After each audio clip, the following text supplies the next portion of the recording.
Hi there. I'm Ann Welker, Suffolk County Legislator for the Second District, and I'm thrilled and welcome to South by SouthFork Conversations with local luminaries. And I'm thrilled to be here today with the Executive Director of the Lake Agawam Conservancy, Lynn Arthur. Lynn, please tell us about your position because you're a bit new to this position. Oh, yeah. I'm there only about 2 months. And the role, well, it feels to me like everything that I've accomplished locally over the last 15 years has led me to this opportunity, which is, I'm absolutely thrilled. The mission of the Conservancy is so critical. You know, it's all about water quality. It's about restoring the waters. It's about going after the source of the contaminants. You know, cleaning projects to filter and clean the water that's in the lake, not just the lake, but also all the water bodies in the village of Southampton. And we are also going after the source, the septic and the fertilizers, talking to people about sustainable landscape best practices. And it keeps me really busy. I bet it does. Lake Agawam has been an issue for years, right? I mean, there are photos, if you look back at old postcards of people Yeah. sailing, and there was a ferry that went back and forth between the village and the beach club or the beach. But in probably the past 15 or 20 years, Lake Agawam has consistently been on the New York State DEC harmful algal bloom pages. But this year, from what I remember hearing, that it wasn't on, I think there was a bit of a difference this year, thanks to some of the work that's been done, but you have big plans for going forward. So maybe describe a couple of the things that you have coming. Well, the Conservancy, has been in existence for several years, and projects, especially when you're working with the municipal government, and we have a very, very effective and close relationship with the elected officials in Southampton Village and their staff, as well as at the town level, the trustees and the town board. But projects that are grant funded take time, and appropriately so. There are a lot of agencies, DEC at different levels, at the federal level, at the state level, and then the local trustees that have to issue permits. So things take time. And a lot of the technologies are new. This algae harvester comes to mind. It's a $10 million project. It's funded by the federal government 50% and 50% by the town through CPF. There's, contractual issues, but there's also, permitting. But the technology, they did a 10-day demonstration project a couple of years ago. The results were excellent, and now it's moving forward. The contract is almost finished, and we're expecting that particular project to be installed in the spring, just in time for the next season. And then there's the one project that we're all very excited about right now is called, PRB for short. You might have heard of it. Chris Gobler, who's, by the way, I didn't realize that he's world renowned. I mean, his research is, he's globally recognized as a leader. But the permeable reactive barrier basically is, I don't know, to me it's like a sausage, It's a casing that water will move through, and then what's inside, the casing are wood chips or different materials that filter the water. They basically dig a huge trench, really, really deep.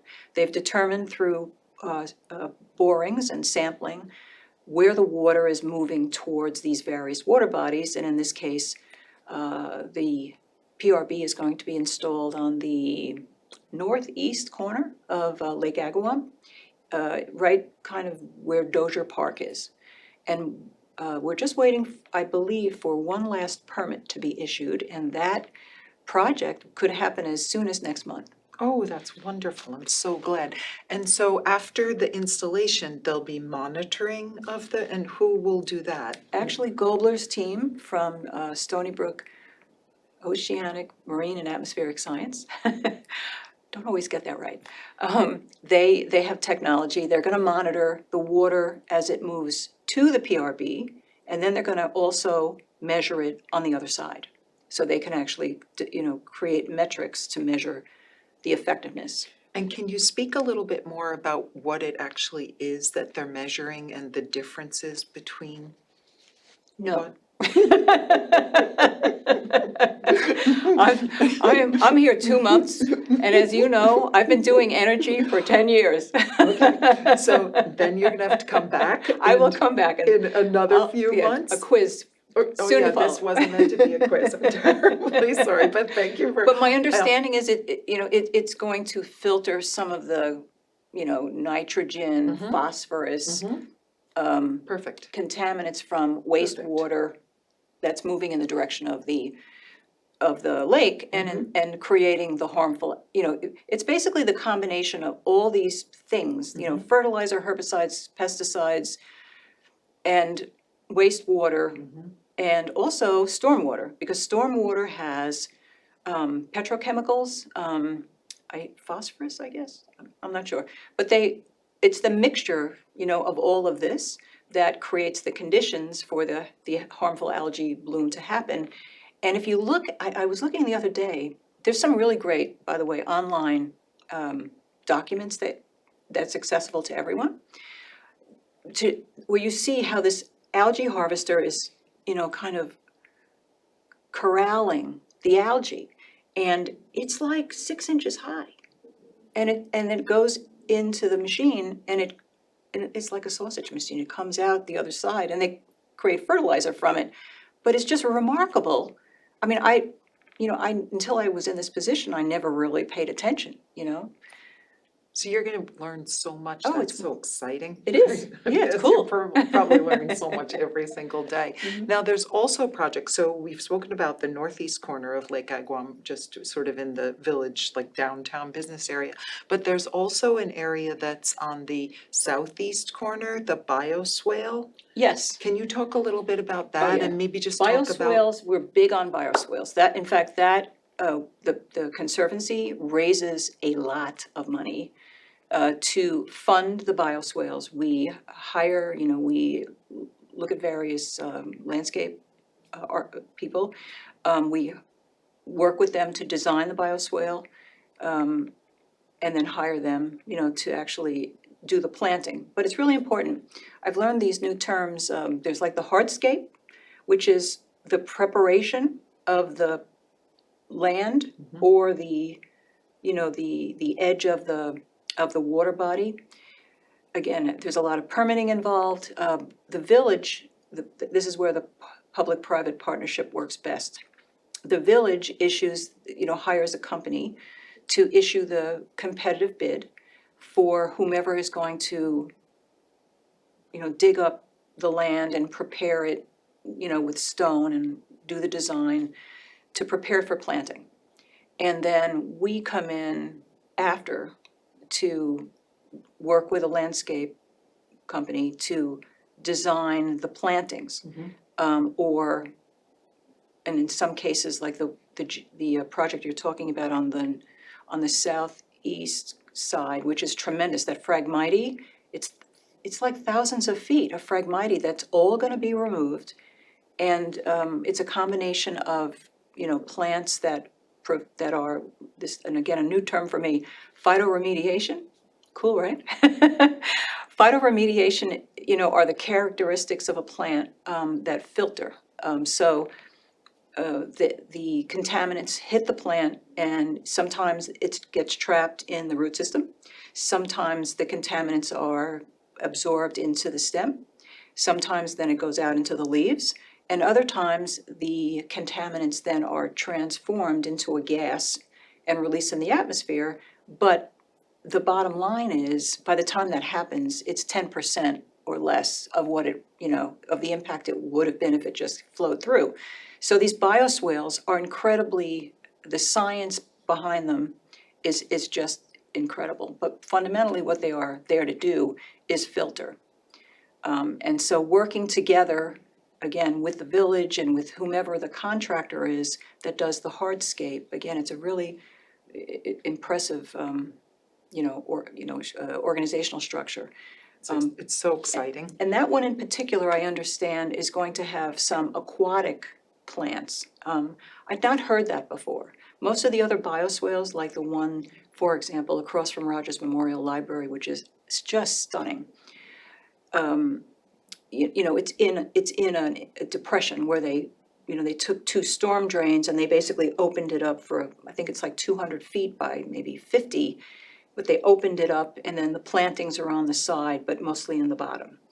But the one on that corner of the lake is a lot more complicated and a lot larger. Yeah, well, it's just fantastic. And so you also have, so there's bioswale, there's the bioswale, you have a lot of projects like that are. The bioswales alone is like 9 of them, Right, and but, they're in various degrees of completeness. and you have the algae harvester, Yes. and then there's a PRB. third project as well, the PRB. But So, then there's also the biggest impact is going to be the sewage treatment plant. So the village, as you know, have a subcommittee. The deputy mayor is on it, for example, also the village administrator, Scott Russell. And there's an engineer, I think an outside engineer involved. So it's a whole committee, they meet, I think, every other week. And they're trying to determine what are the parcels of land that are suitable to build a sewage treatment plant. Now, they've been trying to do this for years.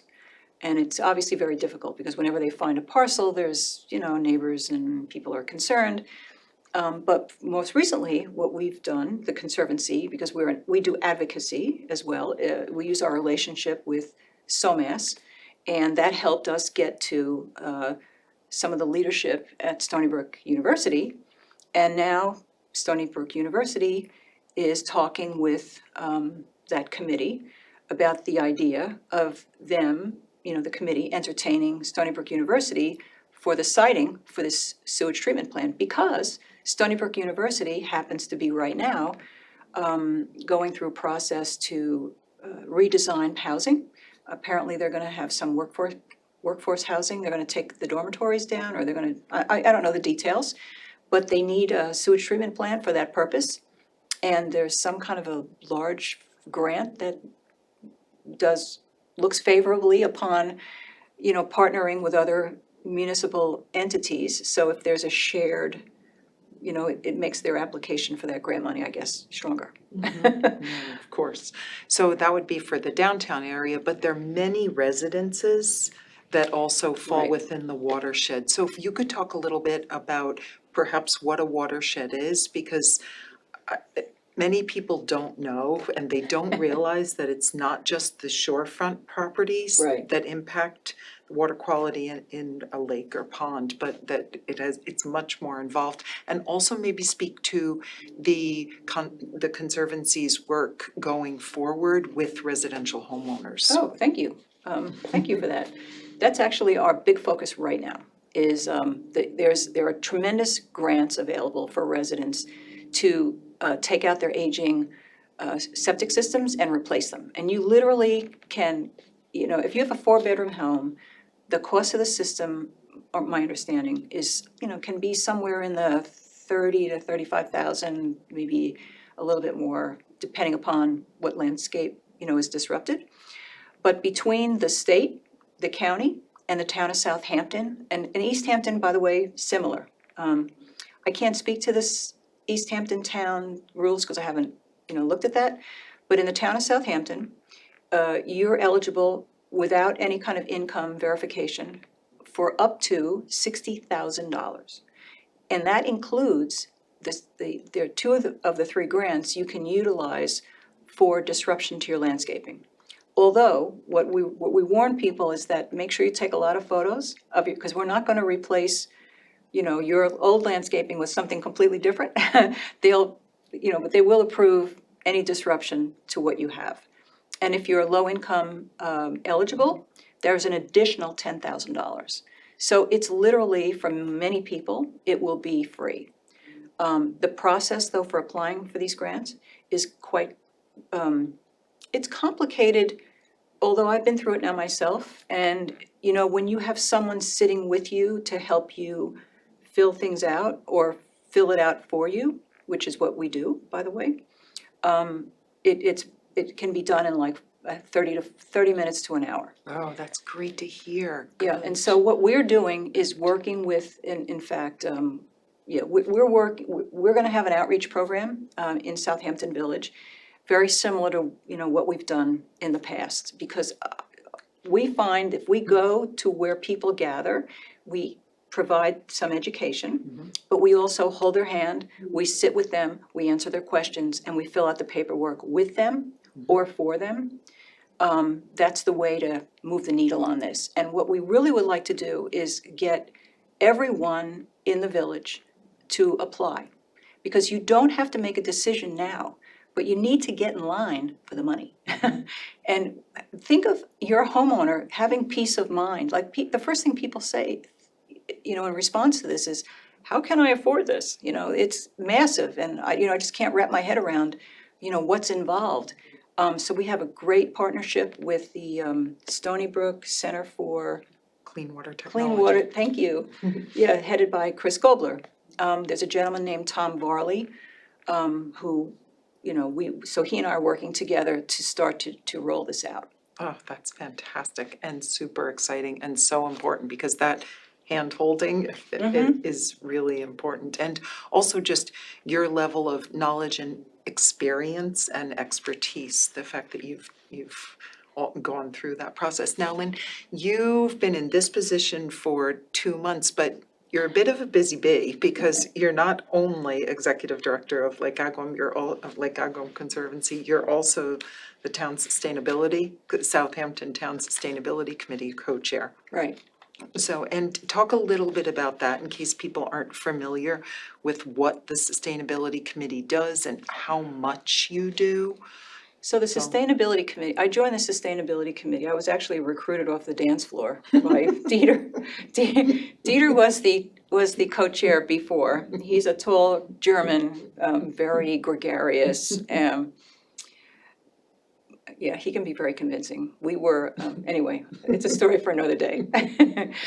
But the first thing I did when I joined 12, 13 years ago, was to work on this plastic bag legislation. The committee had been working on it for 4 years, but they weren't able to even get it on a work session agenda because the town board wanted nothing to do with it. I happened to be taking a marketing program I was doing a master's. I mean, after I retired from IBM, I'm doing a master's. I don't know what I decided. I'm in my 50s. I thought, I'm gonna go do a master's at Stony Brook. So I worked on a master's in finance.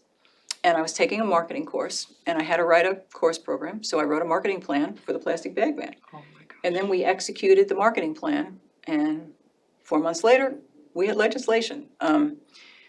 But then the committee of people, of which at the time, there were maybe 10 or 15 regulars, they were like, wow, we did it, like, what do we do next? So they were empowered, right? And so I started focusing on energy because it needed leadership. Nobody else was doing it. And there was a lot of issues. It was a time when they first were issuing the RFP for offshore wind. Wow, what a lot of brouhaha. I would go out to Montauk to these meetings. But anyway, I worked with, we as a committee talk about what grants are available, what is the state asking us to do. And I was looking at energy policy, and there were all these nice sort of programs to encourage people to invest in electric vehicles, to put in heat pumps, to put solar on the roof, to electrify their home. And I just saw an opportunity that no one was meeting, right? The town doesn't do marketing. They don't fund outreach with taxpayer dollars. So I saw these grants, I wrote grant applications, the town submitted them, and they, I formed a not-for-profit specifically to help Southampton Town, compete for this grant money, and we nailed it. We actually, Southampton Town led all of Long Island for 5 consecutive years in the Clean Energy Communities program. We got the solar program, we did the EVs, and we actually assisted with more sales of geothermal systems than any other municipality on Long Island. Gosh, that's amazing. And then we did the community solar project. Talk a little bit about that in Oh, case that was people aren't my favorite. familiar. I was in a meeting upstate and they were doing community solar, which was not just starting on Long Island. You know, in New York State, there are 11 distinctly separate regions for electricity and gas. So each region has a default supplier. Sometimes it's the same company, like in Rochester, New York, it's Rochester Gas and Electric. But on Long Island, we have LIPA, and then we have National Grid. So LIPA is a fully integrated, vertically integrated, electric company. And what makes them unique is that they also report directly, into the governor's office, which doesn't exist anywhere else in New York State. So they're a little bit of a different animal, and they make their own rules, and they also oversee themselves. They don't have to actually do with the Department of Public. Anyway, we saw a program that existed upstate, and we said, why not here? So I introduced the idea. It took a few years, but Christine Fenton at the time, yeah, I know, she's in Brookhaven now, we miss her. But we have Tom Houghton, who's outstanding. We love Tom Houghton with the composting program. So she started it and Tom finished it. So they determined, yes, we could actually do a large solar array on the landfill, which is really what was happening, upstate. And then we saw that this program called Community Distributed Generation, instead of just putting a solar array on a landfill and the town, the municipal government getting revenue for leasing the land, we also saw an opportunity to share through this CDG tariff that LIPA had the economic benefits with residents. So in this case, this project, not only is it generating somewhere between, I think around $70,000 a year in lease revenue to the town, but it's also generating bill credits for somewhere around 600 residents every month. And the annual value of the bill credits they get every month is equivalent to 1 month free electricity. Oh, that's great. But not only that, it's guaranteed for 20 years. Gosh. Yeah. So again, back with the town. So the committee, we wrote a memo to the town board and said, do this project, but focus on low income. So fortunately, because I have the not-for-profit, I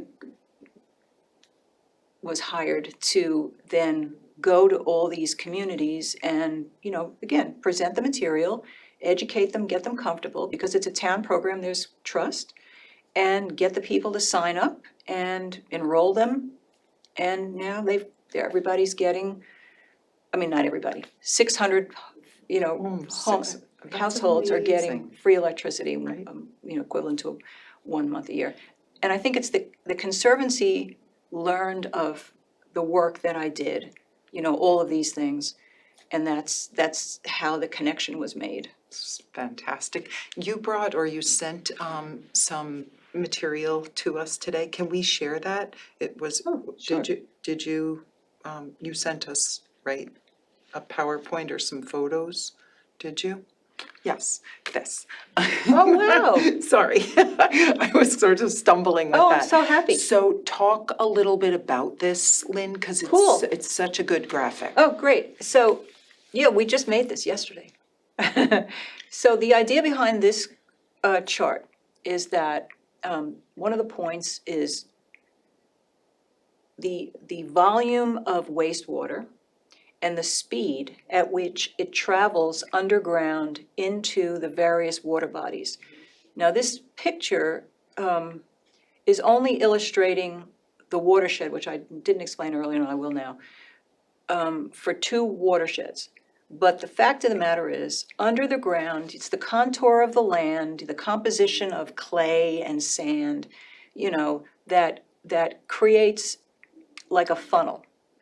And so the homes, all those little, squares in there are homes. This is right from GIS, by the way.